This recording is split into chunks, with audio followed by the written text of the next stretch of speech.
Bien le bonjour à toutes et à tous, ici Charles. Alors, on va faire une petite fiche d'élevage aujourd'hui concernant les Heteropteryx dilatata.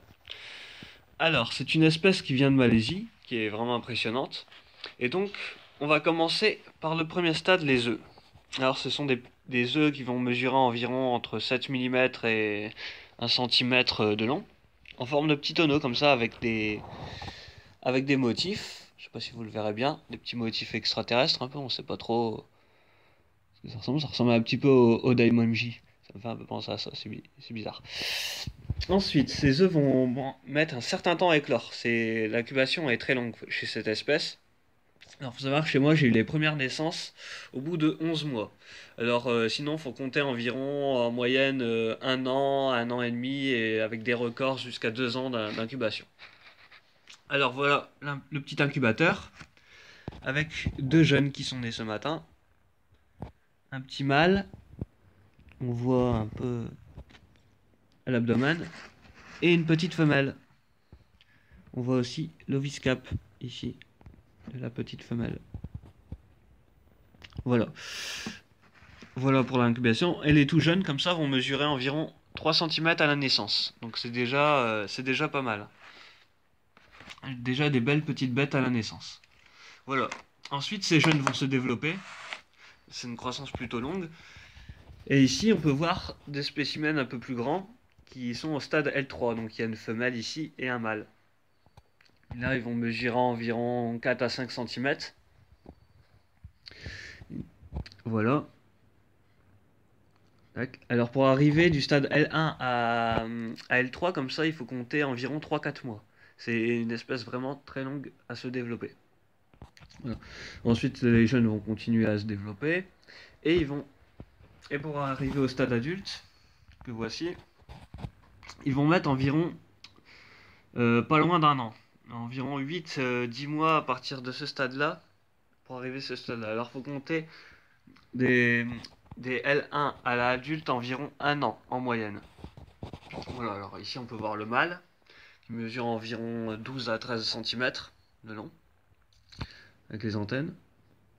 Voilà, qui est totalement différent, comme vous pouvez le voir, de la femelle qui elle mesure environ 15 cm à 16 cm de long et qui est un insecte très lourd car il peut peser, en tout cas les femelles gravides peuvent peser entre 70 et parfois même dépasser les 100 grammes.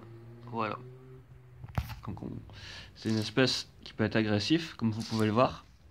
Elle se met en posture de défense et là elle m'a attrapé, excusez-moi.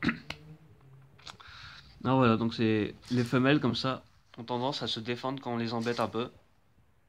Elles peuvent attaquer et faire des stridulations avec leurs ailes. Voilà, donc c'est une espèce qui est très longue d'élevage mais vraiment très sympathique. Les femelles sont très colorées et très impressionnantes. J'apprécie beaucoup. Voilà. Et c'est une espèce qui est longue d'élevage, mais qui est très simple. À partir du moment où vous avez un grand terrarium, comme celui-ci par exemple, qui est un 60 par 60-45, là-dedans, les jeunes ou même les adultes vont pouvoir se développer à leur aise. Ils ont leur taille pour la taille qu'il faut pour pouvoir muer tranquillement, sans qu'il leur arrive quoi que ce soit. Voilà. Et au niveau de la nourriture, donc moi je travaille avec de la ronce, du lierre et du chêne en été et un peu avant l'automne. Voilà. Donc, et tout se passe bien. Donc une pulvérisation le soir, car c'est le soir et si possible aussi le matin, car ce sont des animaux qui ont besoin d'humidité pour se développer correctement. Voilà. Et c'est il n'y a rien d'autre à ajouter, je pense. Grand terrarium, humidité, du chêne, de la ronce, du lierre. Il est aussi possible de leur donner du rosier, il me semble, et du framboisier. Voilà. Donc c'est tout pour cette première fiche d'élevage. J'espère qu'elle vous aura plu. N'hésitez pas à poser vos questions sur cette espèce si vous en avez. Et à mettre un pouce bleu si vous avez apprécié cette vidéo. Voilà. Bon, moi je vous dis à plus tard. La prochaine vidéo, ça sera pour Escodèvre. Et voilà, bah, j'espère que tout se passe bien dans vos élevages. Et je vous dis à bientôt pour de nouvelles vidéos.